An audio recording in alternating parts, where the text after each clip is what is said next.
சூலத்தை என் மேல் பொறிக்க வேண்டும் கடவுளே. பொன்னார் திருவடிக்கு ஒன்றுண்டு விண்ணப்பம். போற்றி செய்யும் என்னாதி காப்பதற்கு இச்சை உண்டேன். என்ன காப்பாற்றணும்னு நீ நினைத்தால் இருங்கூற்று அகல. என்கிட்ட யமன் வரப்படாது. யமன் வரக்கூடாதுன்னா எனக்கு அடையாளம் இருக்கணும். என் உடம்புல சூலத்தை பார்த்தா யமன் வரமாட்டான். அதனாலே மின்னாரும் மூவிலை சூலம் என் மேல் பொறி. மேவு கொண்டல் துன்னார் கடந்தையுள் தூங்கானை மாடச் சுடர் கொழுந்தேன். கடந்தைன திருப்பெண்ணாகடம்.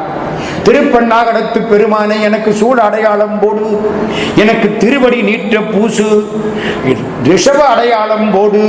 இடவ கொடி மாதிரி இடவ அடையாளம் போடு. கும்பிட்டாரா ஒரு பூதம் வந்தது. குனிஞ்சுக்கோ. குனிஞ்சார்.